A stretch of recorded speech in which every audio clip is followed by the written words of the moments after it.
Kanang boss, gipatawag man daw ko nimo. Oh shit! Sama nimong kwan sa boss. Oh, ipatawag ta ka. Na ako ipatira sa imo. Isa man na boss. Akong anak. Aray, uyab-uyab. Itaon na ka sa naong mo. Nataw, pre. Ano nga naong mo? Oh shit! Atiyan na ninyo ah. Okay. Naglalagot ako na, dugay na kayo sila. Boss, Di ko ganahan ang akong anak, maguyab-uyab. hindi na may hatag ni mo anak boss sa kaulo. 100 million, 100,000. Diyan ako.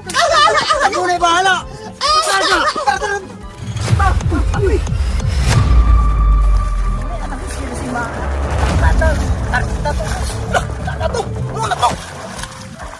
Ang gaya!